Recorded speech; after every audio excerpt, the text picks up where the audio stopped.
Hi, everyone. Hi, everyone. Welcome to Relatively Sane. Am I allowed to talk yet, or do you have to do an intro? No, you can. This is very comfortable because it's you. But I don't know if you have like an intro and I'm Well, everyone quiet. knows who you are. Okay, everyone, I'm so excited to Turn be your here. phone off. It just vibrated. What It kind did of not. fucking That's host not are you? my phone. Oh, someone's vibrated. I don't use vibration. I do use vibration. Well, I don't even know about that. I know. But on my phone, I'm not a vibrator. No, I don't vibrate on my phone. No. Why would someone vibrate on their phone? Because you don't want to make noise, but you want to be notified, and I'm just not a vibrator. If I'm off, I'm off. Yeah, you don't seem like you're on your phone a lot. I am way too much. I'm working actively with my therapist to get off of my I am phone. too. No, it's become a problem. I'm one of those people who's, I mean, everyone is. But How can you not be with what you do? Everyone, this is Zachary Braff. Oh, hi, I'm Zach Braff, actor, Yeah, well, you're more Director. than an actor. dentist. You're not a dentist, but you're an actor and director. Yes. You're a singer. I can sing, but I don't know if I'd call myself a You- singer. I- I was in a Broadway musical. That was, okay, let me explain something to everyone. When I saw you in Bullets Over Broadway, I freaked out. First, I could not believe what you did. You were like, like you were running around, Yeah. singing, dancing with a 25-piece orchestra. eight times a week. Yeah. Did that kill you? It was the hardest, probably one of the hardest things I've ever done because it's incredibly fun. Then it comes out and you open. What's the most fun is rehearsing and previews and the bonding you have with this cast and this company. And then you move to the theater and there's all giant sets and we had like elevators that came out of the floor and it was just the most surreal, Yeah, that was crazy. cool thing ever. And then you open and the critics either love you or you don't, and then the whole thing sort of changes. And the critics didn't love our show, so we were kind of like, well, now we keep doing it 8 times a week?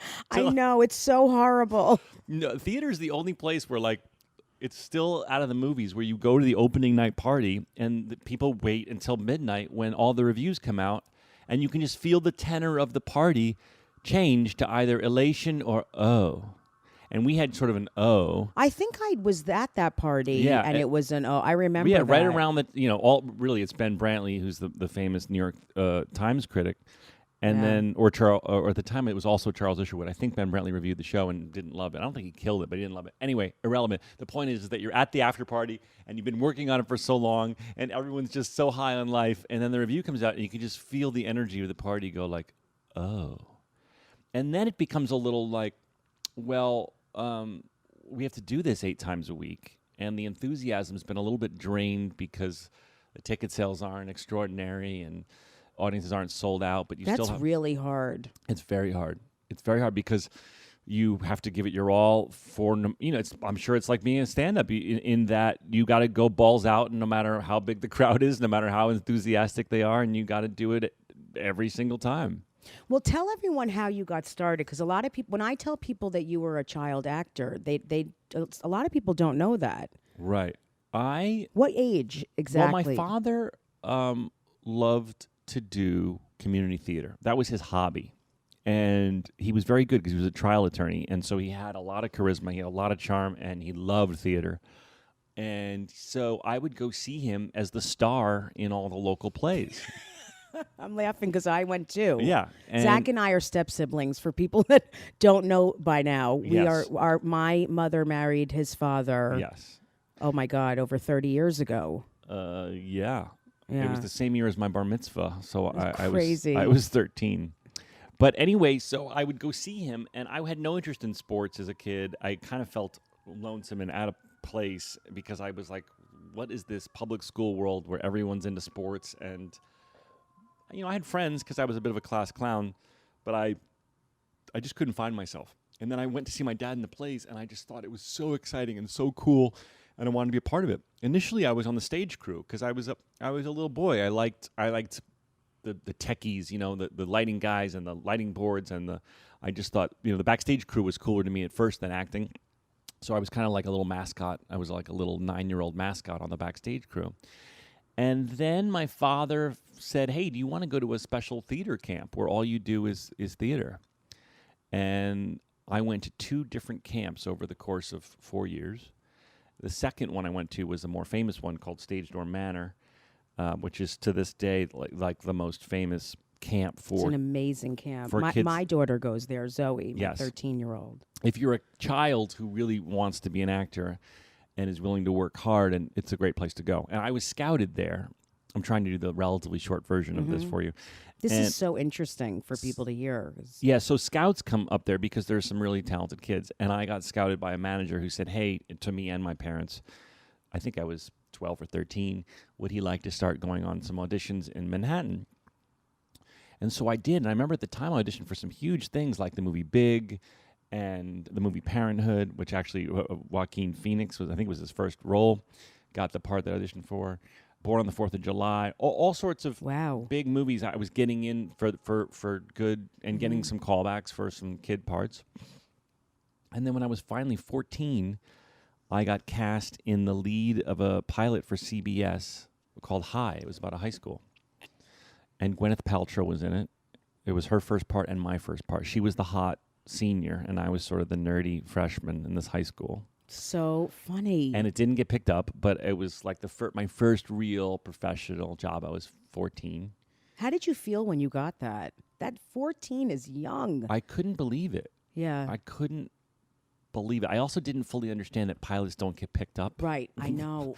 Ugh. So we got it. I got it, and I was like, oh my God, my life's going to change, and this is so incredible. And then they didn't pick it up, and I was like, what do you mean? I have a gift basket from CBS that says, welcome to the CBS family. And so I'm in the CBS family. What are you talking about?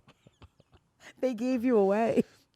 It was bizarre, but it was, it was a mind fuck because I went from sort of melancholic high school kid to starring in a CBS show with Gwyneth Paltrow to no, never mind.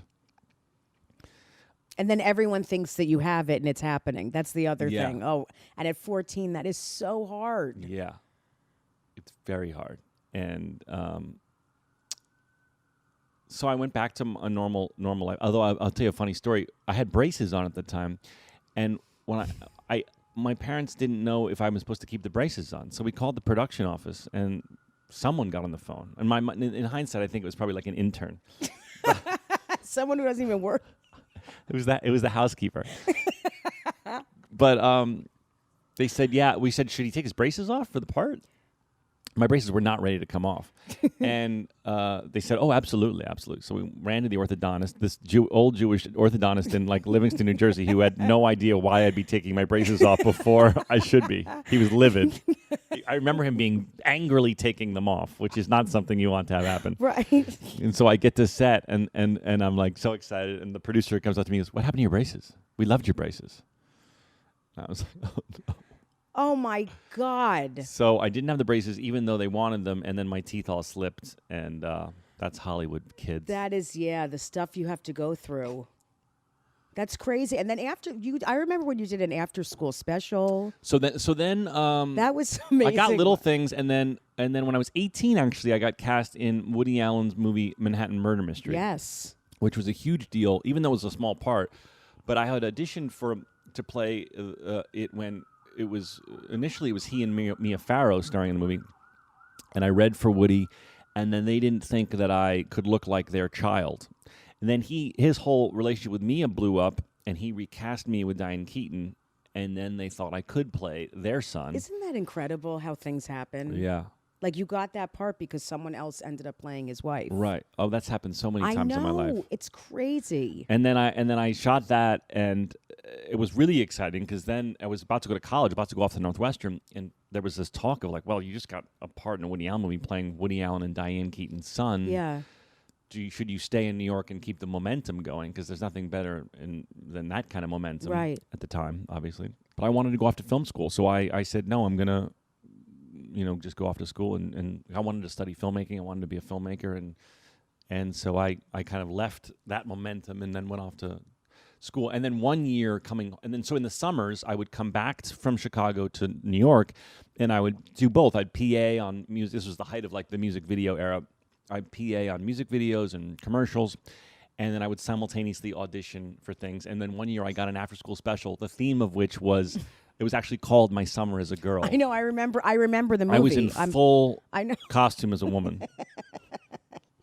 It was like basically they stole the plot of Tootsie. I know.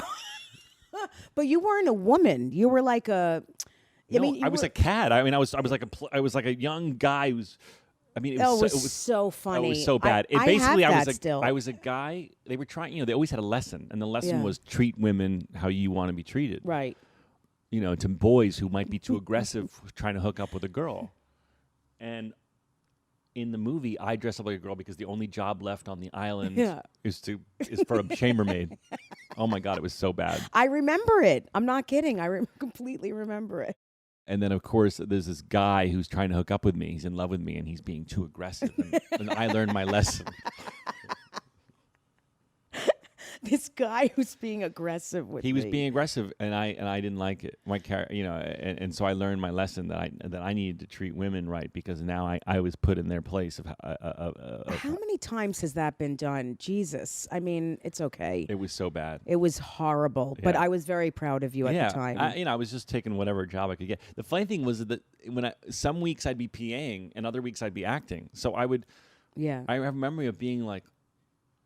Working with in New York, the crews would overlap all the time. So I'd be work on some giant music video as a PA, and then the next week I'd be the star of the after-school special. And I remember the crew being really confused, like, "Weren't you just getting us coffee 2 seconds ago?" Weren't you in a dress? And then I'd go back in PA. Then they see me on the next job, and PAing on a Mariah Carey music video, and they were like, "Weren't you the star last week?" And I was like, "Yeah, just But I was hungry and hustling. And what was your dream back then? Was it to act or was it to direct or was it both? Both. I mean, I kind of thought I'm going to climb both ladders. I'm going to PA so I can get experience in production, and I'm going to audition because I was getting callbacks, so I knew that I had some ability, and I didn't know which one would happen or work first. I just thought I'd go after both and see. I knew that whichever one took off, if either ever did, it would feed the other. And right. and I could just. So when I eventually did get, not to jump too far ahead, but when I eventually did get Scrubs, my first thought was, oh my God, this is going to help me get my film made. I mean, I really was always kind of climbing both ladders at the same time. Yeah, I love that because what you've done is not. It's very hard, and it doesn't happen a lot at all. Like all these acting parts and being such a successful director and writer and producer. I mean, it's like you've really done everything. Thank you. It's great. I mean, yeah.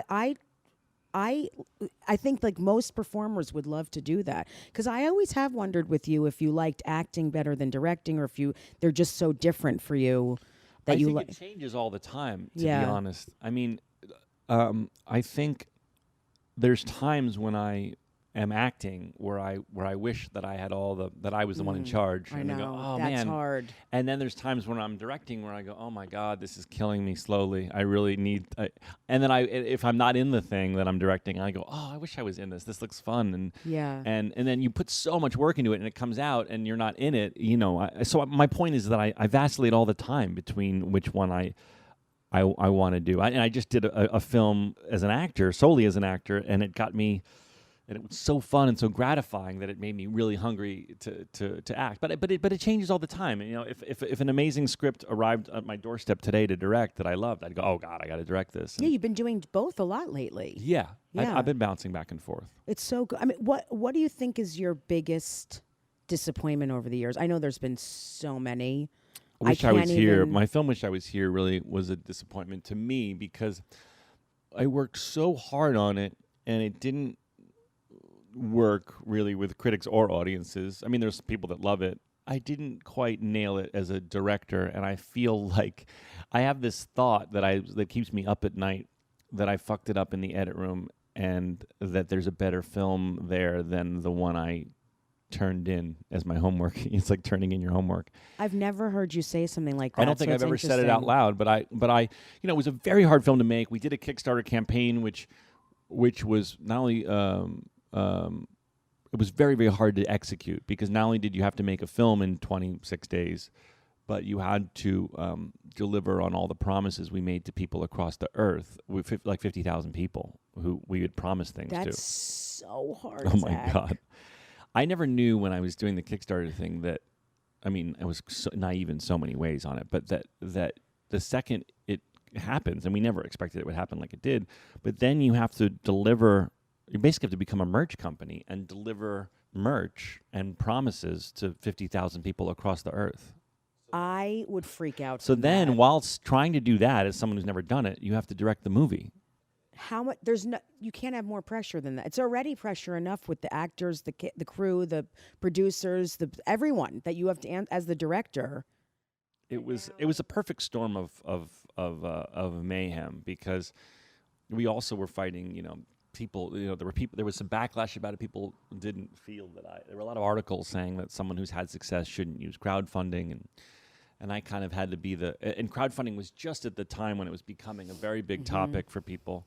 I was sort of a test case of in a lot of ways for crowdfunding a film on that scale, and someone who'd had success, and it became a hot button issue for people. So I was managing that, the public discourse about it and the press discourse about it, delivering on all this stuff to 50,000 people, and trying to make the movie. And I think in hindsight, with this many years hindsight, it got in the way of me making a film that I think could have been better. I would feel that way too. Also, it's the second film I've written and directed, and there was a lot of classic. I wrote it with my brother Adam, I should say, but there was a lot of classic sophomore album things with it, where I was, you always hear about whether it's musicians or filmmakers or novelists or whatever, that you, with the sophomore effort, you're trying to please your amazing fans who have come along from Garden State, but also try and experiment and do something new. Mm-hmm. And I definitely didn't stick the landing with doing all that. Yeah, it's hard, but I think love the film. Yeah, and each thing you learn from anyway, so it'll be like you would never deal with something like that again. Oh no, I learned more. By the way, everyone's you can read in every inspirational book, you learn more from your failures than your successes. That's definitely true. I learned more from that failure than anything that's happened in my career. Well, I say that to comics all the time. You learn the most when you don't do well, when you bomb or you're uncomfortable. Yeah, when you kill, you're just like, I killed, whatever. You don't learn anything. But when you're uncomfortable or something happens, that's where you really learn how to become a better comic. Yeah, I would be terrified to be on stage bombing. Yeah, that's so interesting to me. I feel like you would be like because you've come on stage with me and it was once, a blast. And it was intoxicating. It made me want to change my whole fucking career path. We should do it again. I'm not kidding. You were great. I'd love to do it. Well, I can listen. I used to do not so much anymore. I mean, I occasionally do them, but I used to go to colleges and do Q&As. Right, similar. And it's a lot easier in my mind than being a stand-up, but because the audience, if I'm funny, it's great. It's a bonus. Mm-hmm. When people come to see a stand-up, like, be funny, motherfucker, or we're leaving, or we're complaining. Mm-hmm. Whereas doing a Q&A at a college, they want to hear my anecdotes and they want to hear some funny stories, but they're not expecting me to crack them up. And if I do, it's a bonus, which I learned to do. Because, if you do it enough times, I know the 15 anecdotes that are going to kill with a college crowd. So I had loved doing that. I would go up there and I never felt the pressure of, I have to do a set, because I knew the Q&A would lead me through and I could do like some basic crowd work, Right.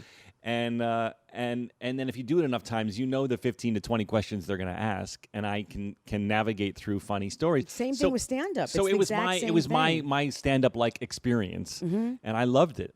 And then that one time I got up with you, that was a blast. So we told stories about our family and things we grew up in, because Zach and I grew up in a we were very lucky because our parents met. There were 4 of them, 2 of us. It was like the Brady Bunch. 3 girls, 3 boys. It's hysterical. Yeah. My mom's therapist. His dad is a trial lawyer, but they ran couples courses together. Yes. Which is like the Fokker. I mean, it's the same exact thing out of the house.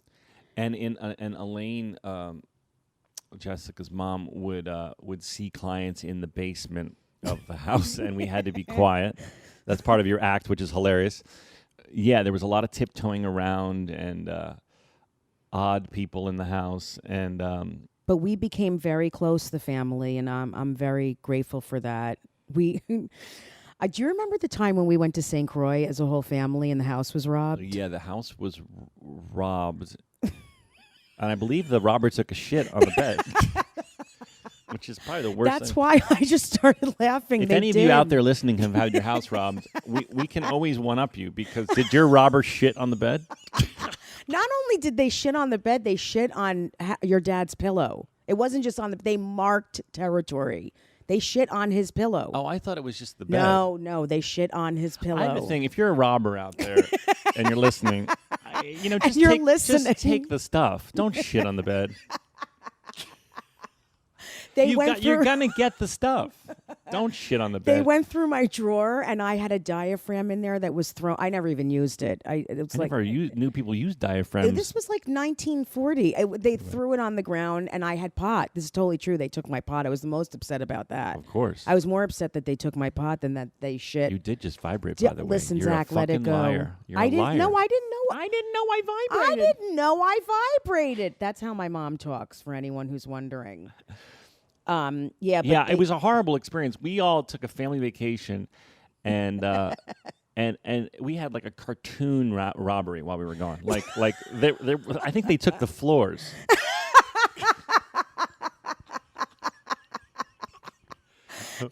I'm laughing because they took everything. They took everything. They took. I'm not kidding. Like, in a movie, like normally in a normal house burglary, like floor. you know how in a movie, like the drawers are all thrown about, and the doors are taken off the hinges. I mean, that was literally that. Yeah, they took the microwave, the toaster, the coffee. I mean, doorknobs, they literally hinges. took They I don't know what they were doing with the hinges. Were they The melting chimney. them down for metal? They took the every- chimney. They took the chimney. It's like, do you remember that movie Moving? There's a great movie with Richard Pryor where the couple, the people are going, they're joking, like, do you like the pool? We're taking it with us. And everyone kind of laughs. And they're like, don't you love this staircase? We're taking it with us. And then when Richard Pryor's family moves in, they really did take everything. The pool is gone. didn't see The that. staircase is gone. They took the pool? Yes. If you're listening to this and you haven't seen Richard Pryor's movie Moving, go see it. I wonder if the robber's listening to this right now that robbed our house and shit on your father's pillow. I don't know, but I really would like to when you think back to things like that and you're like, man, I would just love to know who it was. I think it was kids because there were like sneaker marks up the side of the house. Oh, really? Yeah, Well, you adults can wear sneakers. No. I think it was kids because they had some sneakers on. Well, the adults would have been wearing shoes. No, there was reasons why. They were small sneakers. I think it was kids because we were- found a balloon in the I basement. think it was toddlers. We 'cause found a lollipop in the basement, and there were 2 balloons in the There attic. was a bib in the den. Bib. There was breast milk everywhere. They were feeding a fucking newborn. Did you mind going to all these things like the country clubs and the temples? Because I talk about this a lot in my podcast and in my act. We come from this. I feel like when you guys came into our family, you did more of that. I don't think you did as much when you were. We never did any country club stuff. But you did with us, with Nanny B. Yeah, because your grandmother on your mom's side was into all that. She was very wealthy, and she had the country club and furs, and we never had that stuff. She wore a bib. Do you remember that? Yes, she would wear. When we went to eat, I'd never seen another A person. metallic bib. I've never seen since a person do this in my whole life. Me either. We would sit down at the table at the nice restaurant, and she would pull out of her purse a metallic colored bib. Sometimes they were gold, I think. Gold, bronze, and silver. And there would be all these old women like, Beatrice, where'd you get the bib? I want one. Like, Where did she get the bib? I have no idea. I mean, Amazon wasn't around. I have no idea where she got it. It was very bizarre, but she wore a bib. She loved you. Yeah, she Yeah. did. She went to movie premieres with you. I mean, like, she Yeah. was in heaven from that stuff. I never forget that she was. It's funny. She was. She would give you a present every year, and if you didn't write a thank you note, it was very controversial. Oh, it was bad. And I remember being more stressed about. I remember thinking like, I don't want the money because I'm so stressed about the thank you note. And you're a kid. I mean, it's notorious that a kid doesn't want to write a thank you note. But now it's funny. Now that I'm the age I am, and I've sent someone a present, they don't write a thank you note. I'm like, this motherfucker. But at the time, I was like, oh. So I would have to write her a thank you note, and then she would carry around the thank you notes in her purse and show them to her. Look what he wrote. And I would have written like, thank you. Love you. Hope you're well. Hope you're well. Look how sweet it is. He wrote, "Hope you're well." Yeah, didn't she go to a huge one like the Disney? She went to Chicken Little or something when she was in heaven. Yeah. And Garden State. Well, she was very into understandably, the excitement of Yeah. the movies and the premieres and all that stuff. Yeah, absolutely. Did you well, I have a question for you because everyone's probably wondering this. There's a lot of comics that listen to this and actors and there's producers, all kinds of people. But when did you realize that switching subjects a little bit, but I'm going through this lately, is like with what people say in the press and what you read online and all of that stuff. Was there a time when it hit you so hard in the beginning? Like, did you read stuff and go, what the hell is this? Why are people lying? When I started, there wasn't as much of the social media stuff, which now, oh my God, if you're a comic starting out and you're a performer starting out, and especially comics, I mean, I think Twitter's got to be the worst thing in the world for your head. Yeah. I mean, obviously, it can build you up when it's kind, and it can really get in your head. I didn't have all that as I was coming up. I mean, I remember getting my first bad review in a play that hurt.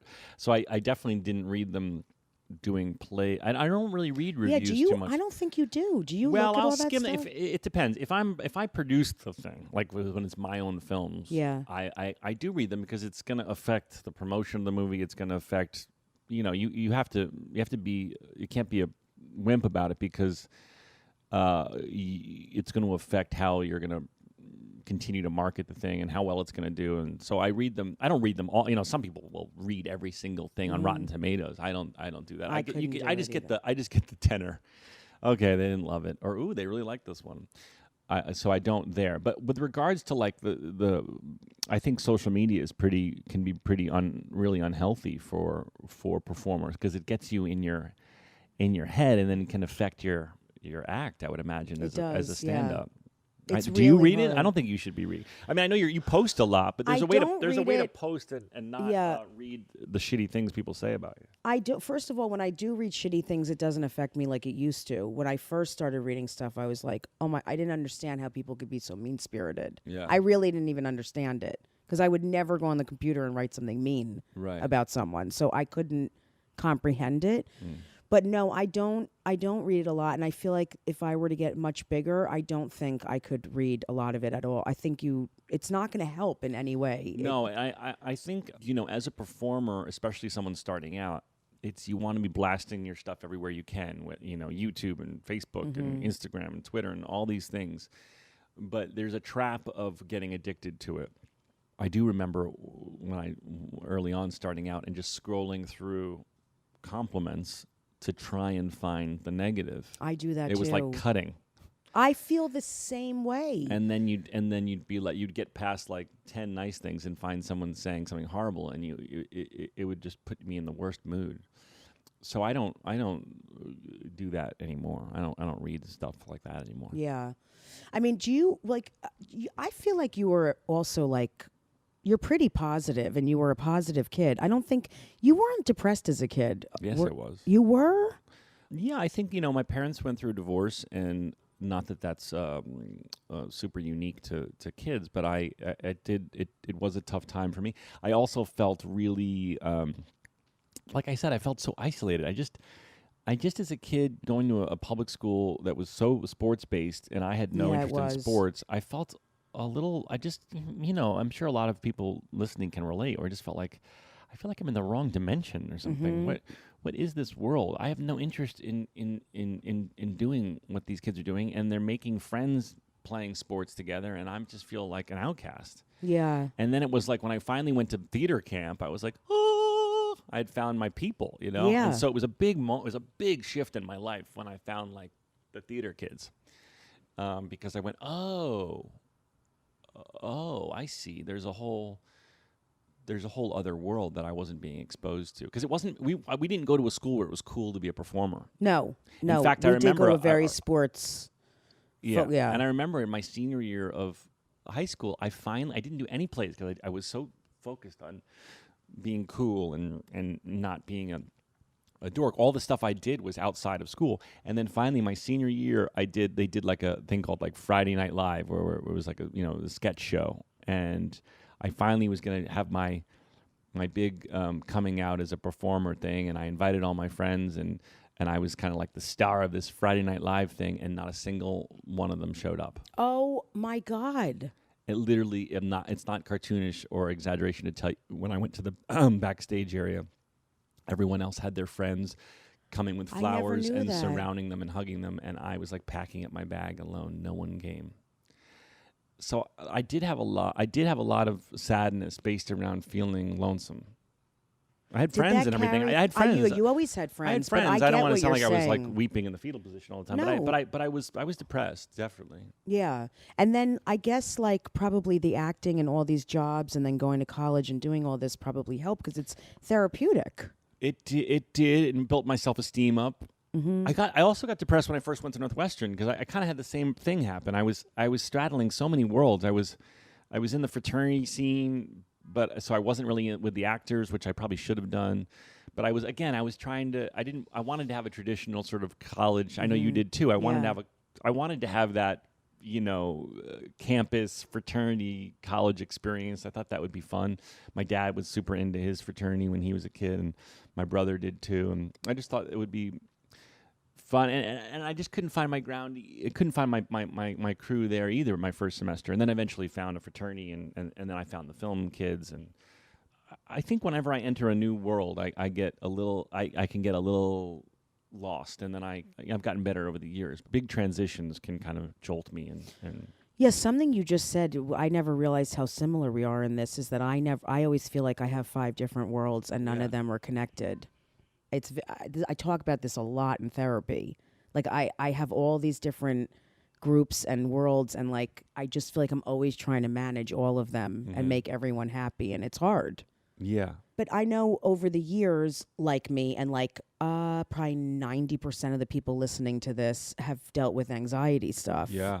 Oh yeah, I had a panic attack that really at a certain point in my life, that if you've never had a panic attack and you all of a sudden have a panic attack, it's really scary. I mean, you're pretty sure you're dying. Where were you at the time? I was in LA and going to see a play, and I was bringing my acting professor from Northwestern to see this play that I thought was amazing. And we got to the play, and it was very hot, and it was very claustrophobic, the seats, and the performance was not nearly as good as I had built it up to be. I think I'd seen it in New York, and now we were seeing like a West Hollywood production, and it wasn't on par with. So I think these things usually have a catalyst, but it's not about that at all. I mean, I was probably whatever's going on in my mind and in my life, but the catalyst was that I was embarrassed that I was bringing this professor that I looked up to so much to a show that I had bragged about that wasn't good, and it was hot and claustrophobic and all the other subconscious things going on in my life, I'm sure, at that time. I remember thinking that I was going to have to call an ambulance, but I didn't know how to get out of there without making a scene. It was terrifying. It's terrifying. Have you had a panic attack? Yes. It was really fucking It's scary. real. I know what you mean, and you can't breathe, and you feel like you're being closed in, and you're freaking out because you don't know who to tell or what to do. And I didn't know what I was like. What am I going to do? I was like, I'm going to have to go to the lobby, and they're going to have to call an ambulance. But then, how does he gonna? I don't want to bother him. How is he going to know I went to the hospital? I mean, and then of course that's making you panic more. Right. Believe it or not, I just started doing sort of like meditative breathing. Even I hadn't been coached to do that, but I just sort of like just started focusing on my breath, and I was able, after a long time, to calm myself down. I think part of it is the acting stuff, because that has a lot to do with your breath, doesn't it? With breathing and. I honestly think it would have been. I'd been to some yoga classes, and I think I probably went. Let me try some yoga breathing. And nowadays, I know, because I meditate using an app, and I'm more well versed in focusing on your breath to calm yourself down when you get stressed. But at the time, I think I was just like, let me try to breathe like I do in yoga, and it definitely calmed me down. But it was really, really scary. And then that's when I started to see a therapist and sort of work on what that was all about. Yeah, because I wanted to ask you, because I mean, like everyone that comes on the podcast, it's interesting. They all do different things to deal with anxiety and depression, and everyone has their own routine. Like, do you have a routine every day? I try to. Or not every day. Not but every day, but I try Yeah. I try and meditate. I use the app Headspace, which I like a lot, which I recommend to anyone who battles this stuff. I think I read a book called 10% Happier, which was about an ABC journalist who experienced panic attacks and depression, and actually had a panic attack on Good Morning America. And so he knew he had to change his life up. And so he discovered meditation, and he wrote this wonderful book that I recommend called 10% Happier. I got a lot out of that. So I started meditating and using the app. I try and do that. I can't always, of course. But I feel when I do start my day with 20 minutes of that, the day is I'm definitely calmer throughout the day. Yeah. And then I work out. I try and work out, 4 times a week or so. You eat well. I eat well. You've been eating well for a long time. I try and not drink like an asshole, although sometimes I go through waves where I do. So hard. Well, especially being in New York City. I can do it better in L.A., which is a more health-conscious place. But when I'm in New York or London, everybody's like, hey, what are you doing? Want to get a drink? Yeah, let's get a drink. After you get a drink, do you want to get a drink? Yeah, let's get a drink. Oh, wait, should we go back to the house and get a drink? No, let's drink. Let's go. We can go to brunch? Yeah, we'll get mimosas. Yeah. Okay, after mimosas, you want to get a drink and go shopping? Yeah. Should we go by the theater? Yeah, we'll get a drink. And both London and New York, where I've been spending time because I'm dating a wonderful British gal, there's a whole, the alcohol culture is tough. And now at 44, it's a whole different thing, because if you have too much, it's like, it'll ruin. Yeah, your body changes. It'll ruin 2 days of your life. Also, it would, I would assume, make you more anxious and depressed sometimes. It does. It's a depressant. My Right. shrink will say that sometimes. He'll be like, oh, you're depressed? Maybe you should stop chugging depression juice. Depression juice. It is. It's a depressant. I mean, we have a lot of fun on it, but really what it does is, well, you don't drink anymore, right? No, But no. I I never was not good for me with depression and anxiety to drink, ever.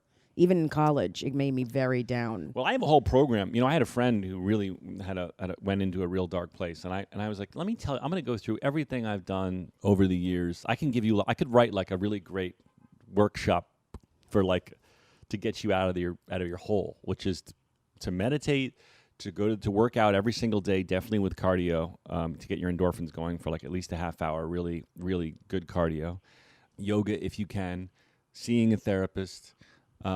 Definitely stop drinking, and definitely stop smoking pot, and getting a good enough sleep. All of those things will guarantee you that you're going to begin to pull out of it. And I've coached some people who've fallen into holes, and I said, all right, look, I've had dark times in my life, and I've done a lot of work. I battle all the same shit that you're battling, but here's sort of a master cleanse, if you will, that will help you. But Zach, you must know I do. You must know so many people who struggle with that shit. I mean, I know. Yeah, almost everyone in Me Hollywood. too. I know. Almost everyone I know. Well, is when you're I think, being a creative freelance person, you're kind of like a stock in that you're going to be ticking up and down your whole career. Mm-hmm. And it's a real mind fuck. And I know. And you know this. You're on a fucking billboard in Times Square this week. Yeah. So you're having I'm performing in a mall soon. This may be a goodbye, and I love you so much. No, but you're actually just a perfect articulation, because I've seen you in clubs with a shitty audience, and this week you're on a billboard in Times Square. There's so much up and down to a creative person's freelance career that I think it can be a real mind fuck to people. And even when you're doing really well, I know people that are on fire and they get depressed because it's like, this is all going to end. That's how I feel. Yeah. I do feel like that. Have you felt like that a lot? Oh, yeah. I remember when first year of Scrubs, I was battling, not severe, but feeling down in the dumps, because I remember feeling like my dream's coming true, but I'm not savoring it, and I'm working so much, I'm never going to find true love. And I mean, this fucking neurotic, crazy shit. So it doesn't matter, you can battle it when you're down in the dumps. You can battle it when your career's on fire. I know. Do you feel like your thinking is negative a lot, or has it become more positive? I feel like you've become more positive, like as you've matured and grown older. It depends on the month, I think. I think that my brain will often look for the thing to obsess about. Yeah. So when things are going good. I once saw this thing. I wish I could find it. I saw it in a bar somewhere, and I always reference it. But it said across this bar something like, if it's not your health, it's your family. If it's not your family, it's your career. If it's not your career, it's your love life. If it's not your love life, and it went on for like 12 things. And it was like, Yeah. and it was basically saying your fucked up brain is going to find something to be depressed and sad about. Yeah. So you got your health and you're in love and your career's on fire. Well, then you're going to obsess about, money or your parents Right. or, Yeah. So I feel that sometimes, like I'm always, right now I'm in love and I'm so happy in my relationship, but then I'll obsess about something else. And then I had a health scare this summer where I had a little thyroid nodule, and I was like, oh my God, I'm dying. Oh my God, it's definitely cancer. That's Jewish stuff too. And then I was like, and then I was saying the whole time, I was like, God, if this isn't cancer, I promise I'll savor every moment of life and I'll be and then of course, thank God it wasn't cancerous, and then I was like back to obsessing about something else. It was like on your skin. It was a piece of oatmeal. Yeah, it was just a piece of oatmeal. It was just really stuck because of the honey. No, I had a doctor say the thing you don't want to say. Like, What? well, it's a tiny nodule in your thyroid, and what they have to do is they stick a needle in your neck. Why and- didn't I hear about this? Well, I didn't want to tell the family and worry everyone, but now I'll tell all your listeners.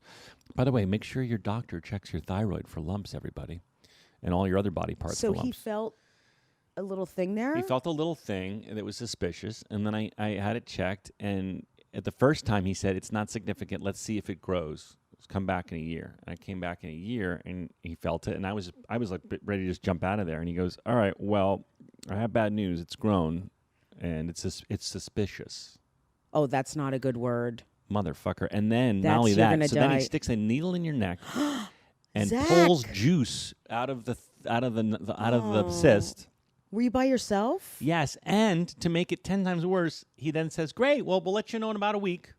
Oh, that's not good. You can't pull juice out of a needle and then say we'll let you know in a week. I couldn't believe it. I was like, is there a premium I can pay to get my results quicker? Yeah, I know people. There's something. not. I was a doctor for 9 years on TV. Can I get to the front of the pack? No.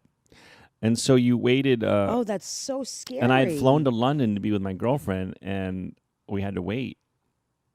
And I was fully thinking like, oh my God, if it's positive, I'm gonna have to fly home and have it removed. And anyway, What thank did God. they say? It's just Well, thank gonna God go it down? wasn't cancerous. It was just you can. There are people that you can get cysts in your thyroid or nodules that aren't cancer, just like breasts or other places in your body, and they can either be malignant or benign. And this wasn't a bad one. Well, Sorry, this has gotten boring for your No, listeners. it's not boring. Actually, Although I could be saving someone's life, because if you're listening to Yes. this and no one's feeling your thyroid or your breasts You're or right. all the other places you can get lumps. Yeah, and if you need to, I will fill you up. Like if anyone Yes. needs to be. If you should have a contest with your listeners, I'm going where to. we will feel their breasts. Yeah. You and I. Yeah. So if you want to Jessica pay, will take the left one. if you want to, This could be part of your Patreon. that's what I'm saying. We'll feel you up. If people pay brother and sister, 500, yeah, brother and sister, second base. right. If you second base. Remember bases? Of course, I remember We went to bases. third. Third is fingering and a blowjob. Do you agree? No, third. No. in Yes, my, it is. Well, fingering. We never did blowjobs. What was a we did blowjob? blowjobs. We didn't call them third base. What were they? What base were they? Blowjob never really had a base. No, in my time, they did. It was kissing, Yeah. feeling up, fingering, and then home run was sex. Well, that's because that's a guy's point of view. Oh. It was kissing, hand job, blow job, sex. That was the basis for my What friends was and feeling I. up? Well, we didn't feel up the guy. I mean, meaning with a guy, it Oh, was. I never knew till this moment that the girls had different Yes. bases. Yeah. I mean, I don't know because my friends were sluts. If it was. Were they? Were you in a promiscuous group? Yeah. You know my group. I know, but you were a My little older than group me, so all I didn't. I dated- wasn't. I know, but I wasn't. I was a bit younger than you, so I didn't know. I just knew your posse. I didn't know that they were promiscuous or what. Well, they were up not to. all of them. There were a couple that were major sluts. Were but- you? No. I fooled around with all my girlfriends though growing up. Really? A lot. Yeah, we all played. We played. Quotation played. I was like the town slut. And So, so with the you would- girls, but we would kiss with our hands over our mouths and feel but each not- other up. Oh, really? No, we did all kinds And of did you things. we know didn't at that scissor. early age that you were feeling special thoughts about these girls? Yeah, I think we're going to take a minute for the special listeners on Patreon. So if you want to listen to this part, I'm going to have Zach interview me about some stuff because I think people are going to want to hear this. This is the sexual stuff that everyone wants to hear. Oh, they have to pay on Patreon to hear about you well, hooking I up think with I girls? just decided that because this is really not going to go on the regular podcast. So if you want to hear this, you're going to have to go on Patreon and pay $7,000. I'm sorry, guys. You're going to have to pay money to hear about Jessica finger blasting her fellow That's high right, school girls. Jewish girls. What a tease. No, I'm joking. I mean, I am, but I'm not. Thank you so much to all of my Patreon members for supporting the podcast. All right, hold up. Could you take a little off the P's? You're hitting them too hard. Not action. Thank you so much to all of my Patreon members for supporting the podcast. Hold on. Now you're whispering Patreon. Is there a reason you're whispering? Well, you said to take the Somewhere in the middle. Okay. You ready? Action. Thank you so much to all of my Patreon member. Now you got to pause. For those of you who don't know, Patreon members, is that okay? It was perfect. Why'd you stop? Oh, okay. Patreon members. Cut. Let's go back to the beginning. Thank you And action. Thank you so much to all my Patreon members for supporting the podcast. For those of you who don't know, Patreon members get early access to the podcast, ad-free episodes, and access to monthly live streams where we talk more about... All right, let's take it back to the beginning. That was perfect. Do it exactly like that. I just did it well, though, Except but why are you finish it this starting time. over? Thank you so much to all of my patron... Cut. Why are you screaming? Because I'm just trying to get through this. Action. Thank you so much to all of my... Action. Thank you so much to all of my Patreon members. For those of you who don't know, Patreon members get early access to the podcast. Perfect. Keep going. There's so many P's. Keep going. Keep going. Ad-free episodes. You could cut this out, right? For those of you who don't know, Patreon members get early access to the podcast, ad-free episodes, and access to monthly live streams where we talk more about being relatively sane. Hold up. Did we agree on monthly live streams? Yes, you told me I should do them because it'll get more members. I don't know how to do a monthly live stream. Don't you just talk in your phone? We'll figure it out. Come on, let's get through this. We have to go. We should speed this up. All right. Thank you so much to all my Patreon members for supporting this podcast. For those of you who don't know, Patreon members get early access to the podcast, ad-free episodes, and access to monthly live streams. We don't know what that is, but whatever, where we talk about being relatively sane. If you want to join our fantastic community that is so corny, go to patreon.com/Jessica Kirson. That's patreon.com/Jessica Kirson. That's Patreon. I think you said patriot.com. Go to patreon.com/Jessica Kirson. That's patreon.com/Jessica Kirson. Patreon.com/Jessica Kirson. Thanks again. And cut. That's a wrap. Ugh. But Zach, I want to thank you so much for coming on the podcast. It's over? Well, we're going to do the other thing for Patreon. I'm being serious. I am going to do a thing with you because I want But you why to... are we wrapping up? Well, we don't have to wrap up. Let's not wrap up. Yeah, this is good. Yeah, I didn't want to take too much of your time. How long do your podcasts go usually? I mean... You're doing De Niro. How long are you going to do with De Niro? About 10 minutes, because No. I'm joking. He probably We have De fall Niro asleep. in common. So Yeah, let's talk about... our mutual best friend, Robert De Niro. Yeah, let's talk about... This is actually interesting, because I've told the story about how I met De Niro. He saw me on stage at the Cellar, and then I did this movie with him, blah, blah, blah. But Zach, tell them how you... This is like so crazy. I had met... We're allowed to call him Bob. Don't think we're being pretentious. I know. It's not Bobby. That's a little... But it's Bob. I call him Bob, and he's been calling me the kid, which makes me want to cry. Oh, my God. I can't take it. My girlfriend and I went to dinner at his house. He's the sweetest man in the world. I love him. I loved him my whole life. I know that's not unique. Everybody loves Robert De Niro. But I had met him a few times. He came to see me in a play. We have the same agent. And I didn't know you had the same agent. yeah. That's great. I had no idea. And blah, blah, blah. It was doing a movie with George Gallo, who wrote Midnight Run, and with Tommy Lee Jones and Morgan Freeman and this amazing cast. The director was interested in me to play his partner, his nephew/partner. It's a comedy. And it just sounded like, where is this like a prank? Am I being like, are you kidding me? And they said, the director loves you. Go meet with him at his house. I went to the director's house. We shot the shit. We laughed. I was like, I'll audition. I'll do whatever you want me to do. This is like a killer part. It's like a lead with De Niro in this movie. And I honestly thought it was a practical joke. But just the director was a fan of mine. And liked my work, and then he said, "Look, you got it, but one thing is, Bob wants to just have a coffee with you because it's a big part, and you're in every scene together. He just kind of wants to shoot the shit." And I was like, "Okay." So I go meet Bob. He was in town to do something in L.A. We went and had coffee, and he came down, and he starts talking about you. He's like, Isn't this crazy? He's It's like, such a small world. He's like, "Oh, I love Jess so much. How are the twins doing? Because you had babies." And I go, "Great." And he goes, "Oh man, she cracks me up. We just have such fun together." And so I was like, in my mind, I'm thinking like, okay, you're gonna use Jessica Zach. to get approved for this movie. So we talked a lot about you, and we had some laughs, and I was like, as it's wrapping up, I'm like, I can't tell if I'm approved or not. And he goes, "All right, man. Well." He didn't say man. He's like, "All right, well, see you on set."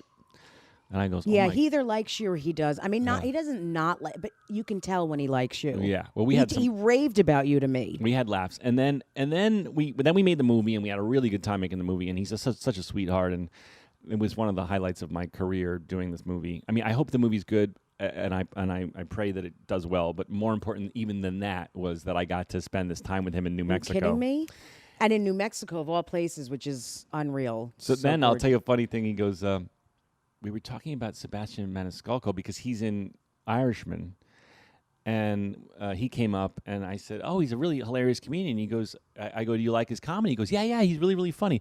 He goes, "But you know who my favorite is? It's Jessica." Oh, my God, I love him so much. I'm performing in a mall. Yeah, it's really... I love him. Do you know that he had me do characters on his phone? He held his phone up, and I was like, doing all these characters so they could watch them at home. Oh, really? How cute is that? He loves you, and then you let him do your bit about how you turn up stage and are self-deprecating. You let him do that in the film, doesn't he? Do that in the film? Yeah, I mean, he did it with energy. So I was like, you got to do it really deadpan. I just love him. He is so and I know you're going to understand this, but there are so many actors and comedians that are like B level or C level, and they have so much more ego than him. Oh, yeah. He has, to me, he's like the most, I don't know, he's so down to earth. Yeah. In so many ways. He invited us to my girlfriend and I to his house for dinner. How was that?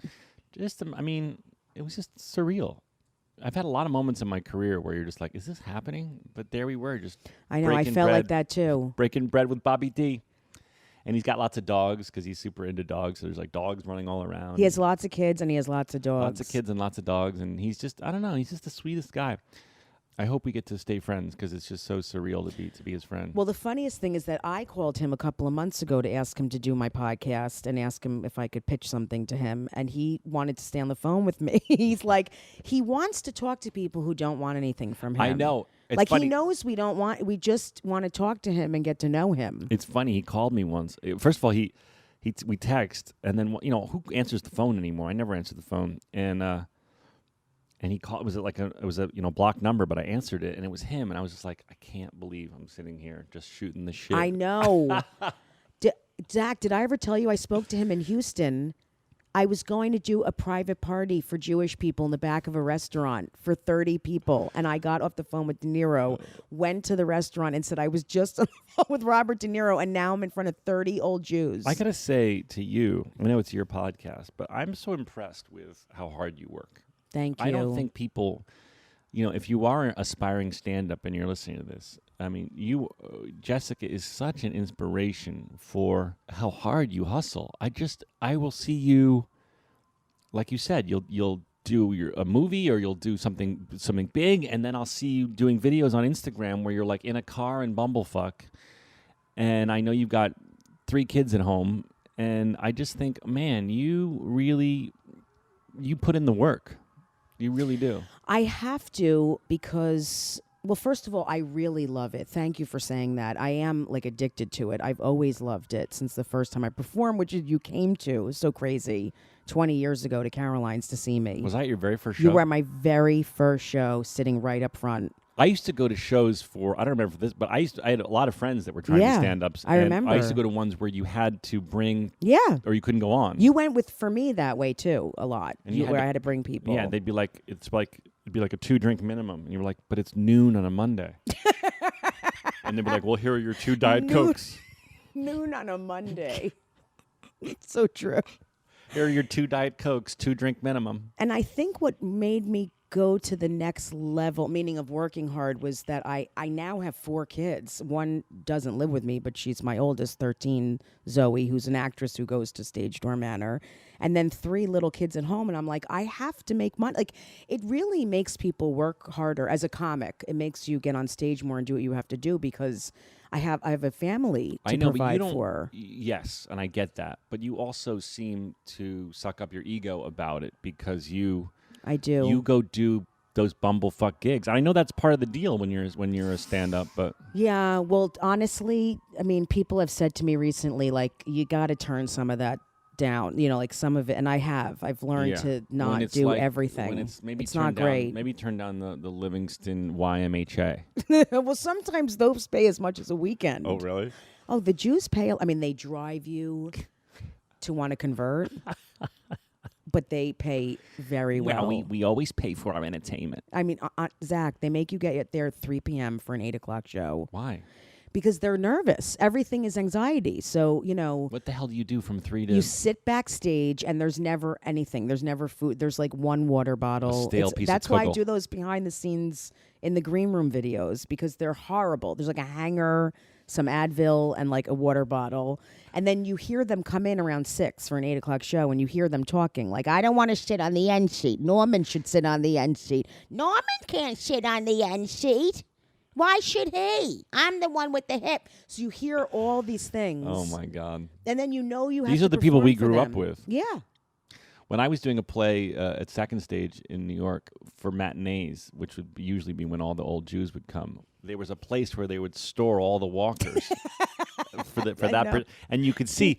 So me and my cast members would get a sense of the crowd by doing a walker count. By just if you peeked out from stage right, you could see how many walkers were stored. I know you've dealt with this so many times. I remember doing a show once, and I was like supposed to be frozen downstage, for something, and I could hear the woman go, "You're doing a wonderful job." She talked to you from the audience? Yeah, you're doing a wonderful job.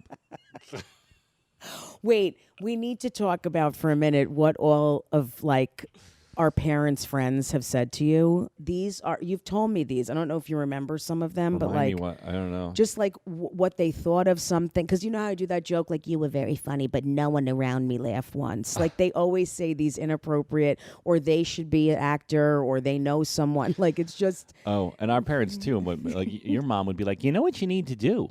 You need to call Steven Spielberg. Because you should be in his movie. She does that all the time. And I'd be like, oh, really? Just call him up, right? Yeah. No, do you know how many times I remember when I first started, she's like, why don't you try to be in a soap opera? I'm like, what are you talking about? I don't want to be in a soap opera, and you can't just be in one. They mean well, but often they would say things that were, I remember we came out of Titanic with my dad. And it was like, the biggest movie of all time. And Leonardo DiCaprio was like the biggest star on planet Earth. And my dad turns to me and goes, he's about your age, isn't he? And I was like, yeah, Dad. Yeah, I'm going to go work in the pizzeria. But yeah, about the same age. Yeah, they say they really try to network us. My mom went to a party and met some gay guy who wrote, he didn't even write it. I'm sorry. He had an idea. I think she told you about this. That to me too. Let's not say what it is, so we don't. No, of course, but he had an idea for something, and then she kept saying to me, like, "You really should connect with him. He's very funny. You gotta do it." Especially to you to say that. And they would always, and even your grandmother being like, "You need to call Saul Rosenberg," and we were like, "Oh, what does he work on? Anything big and good." Oh, okay. So this Saul Rosenberg, he only does big and good? Yeah. They mean well. I mean, sure, everyone with Jewish parents in trying to pursue a career in anything can relate. Their parents trying to help and being like... Well, you've put them in, like, these scenes where they play extras. I have. And then I had to cut my father out of... I'm sorry, Garden State? In Garden State, there was a scene at Shiva. And I gave my father a monologue. It was tied to a oneer, meaning that the camera wasn't going to cut. It was me a long take that went by everyone, and my father would have lines and everyone would have lines. and it was very stressful, and I had a lot of extras, and my father just could not get the line down. Ultimately, I ended up cutting that scene out, and I felt bad because he had memorized it. He was not pleased that I'd cut him out of the movie. Well, I've realized as a performer and as like my career has grown that the more as Jewish, oh my God, I have been asked, I cannot even imagine how many people in our lives have asked you to talk to someone or do something or get them something, because I am nowhere near. I mean, that's the honest to God truth. I'm not putting myself down. But even at my level, I am starting to get asked for the craziest things. Like what? To help, like to help comics, them? like, can you get me in to see this comic backstage to spend time with him? I'm like, I don't even know that person. And why are you? I don't even know you. His Why name are is you- Eddie Murphy. But that's very much a Jewish thing. It is. Oh, really? Oh, or like, my daughter goes to school and her dream is to be in the movies. If you could give her a shot, and Yeah, if you put her know in. some, I'm like, I can barely get out of bed. I can literally barely function right now. My father was running this racket where he everyone he met, he promised a signed headshot to. Oh, this is amazing. And it was, there's not a person in the state of New Jersey who does not have a signed picture of me. He would just, everyone he met, he'd promise, and it was a whole thing. We would get in arguments. I'm like, Dad, I can't sign a fucking 100 headshots a week. I gotta do other things. I'm picturing all these people in every town with headshots Oh, of they you. just, you can't, if you live in New Jersey and don't have a signed headshot from me, I don't know what's happened. Something's wrong with you. But he would just promise everyone, and he would always have a long speech like, listen, we met a wonderful couple. Their daughter is wants to become an actress, and she really loved your film. I'm gonna need a signed headshot, and I need you to write, "Dear Sari, Sari follow is the your best. dreams. You can do it. Good luck at your bat mitzvah. Shalom. Good luck at your bat mitzvah. You're gonna nail the Haftorah. Love, Zach." I'd be like, you promised her I'd say all those things. So my dad would like give me dictated messages that I needed to write. So that's what I'm talking about. You've had a lot of work to do, and you've been very giving with it, because some people would get really annoyed. Yeah, I mean, I tried to have patience with it. I'm sure there's times where I get annoyed, but I definitely tried to have patience with. You've had a lot of patience. Thank you. I mean, we have a very we've had a incredible experience. I talked about this on stage. Like we've gone around the table for every holiday and said what we're grateful for. Yeah. I like that. So do I I. used to not like that as a kid. We all hated it, but now We I really hated it, now and we I- had to write and put it in an envelope. Did you ever read yours the next year? Where did they go? Yeah, that was cool too. Those are two things that I didn't like as a kid, but now I like as an adult. So our parents would make us write on a card all the things we wanted to make happen in the upcoming year at Thanksgiving, I think. Mm-hmm. And then a year later, when we came back, we'd open it and see what we made happen and what we didn't, which I think is kind of cool. It is. I mean, if you believe in like manifesting things, I think it's cool. And then every Friday night at Shabbat dinner, we'd go around the table and you have to say what you were grateful for, which is a way to focus on, how lucky we are and being grateful. But as a kid, you're like, ugh, I just want to eat. I'm grateful for my bike and for Gilligan's Island and Gilligan's Island and for and Jolly Rancher. Chips Ahoy. Now can we fucking eat? and porn. But now I'm like, oh my God, this is something we should tell your viewers. We used to share porn. Oh, this is amazing. So before, I never knew it, but there were some old VHS porn tapes in our house. yeah. And I used to find them and use them going Yeah, through me too. puberty. And then Jessica eventually came out. She told me that she had been using the same, same tapes. No wonder why they were so worn out. These like ancient, dusty VHS tapes. And I'm taking all this. You could see in a movie, it'd be so funny that the boy takes it out and like strategically puts it back so no one notices, Right. and then the girl tiptoes in and takes out the same tape. That is a great scene for a movie of Yeah. step siblings that both take the same Back porn. when there used to be VHS porn. But those were good porns. They had some good taste. They had good taste. Yeah, they did. Thanks, guys. So gross. Thanks, Mom. That's so gross. Maybe only put this on your Patreon. Yeah, this is only going on the Patreon. This is an example of what's going on the Patreon. You should edit it out and be like, that part we only put on the Patreon because it was gross. Yeah.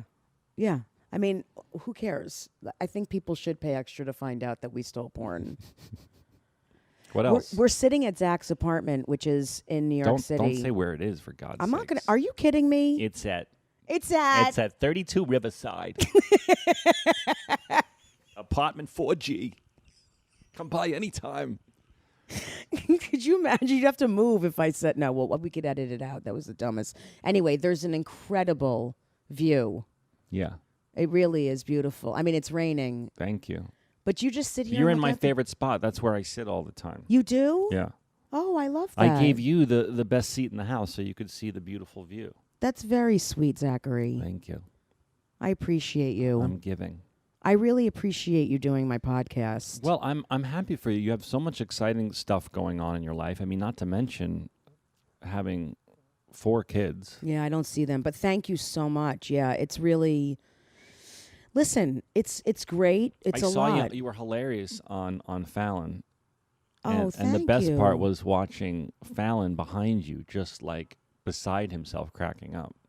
Yeah, that was incredible. I did something I don't even think you know this, where it wasn't planned. I had a punchline, and they told me to say bingo at the end as my punchline. I said, it's not going to work. It's not working at the Comedy Cellar. It's not going to get a laugh. And they were like, yes, it is. Just do it. And I'm like, I'm telling you, it's not getting a laugh.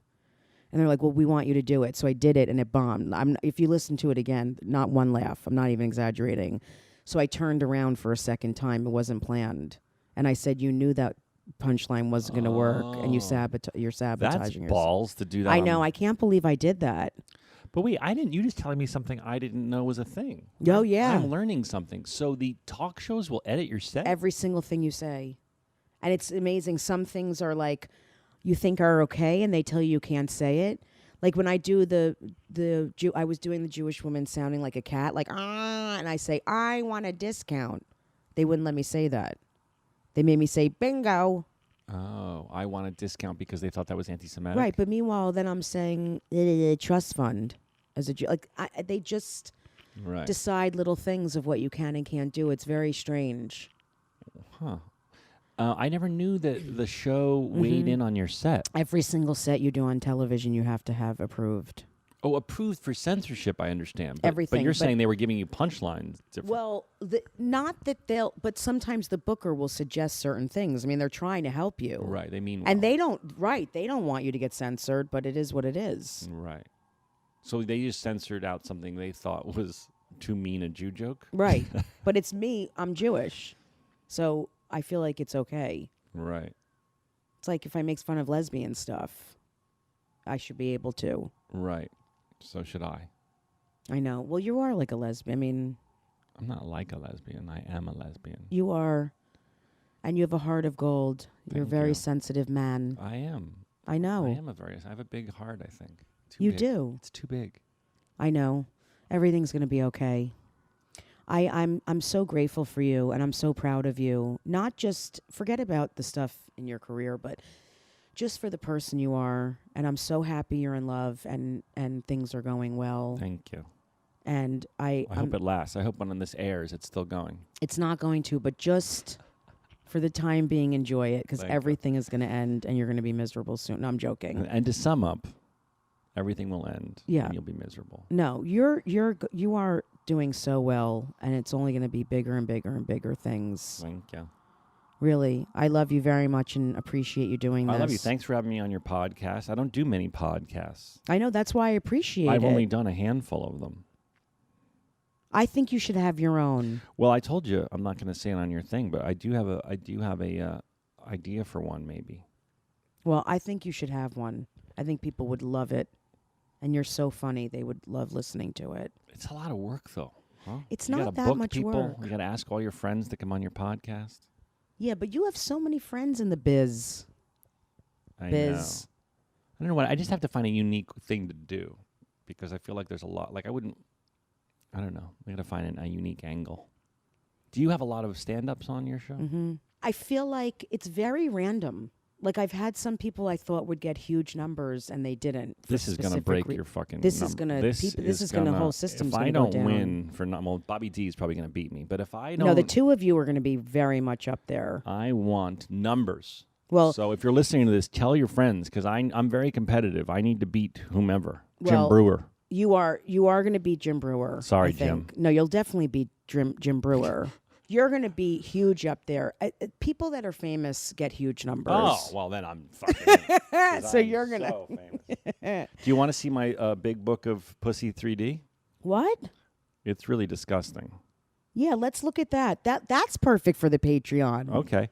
So someone gave me this. So we're going to end now with the regular podcast, but don't show anyone don't open it because they have to go to Patreon to see it. If you go on Patreon, you can see Jessica looking at a book someone gave me that's called The Big Book of Pussy 3D, and it comes with 3D glasses, and you look at vaginas in 3D. It's a Taschen book, so don't think I'm being gross. It's a what book? It's Taschen. It's a fancy art book, see?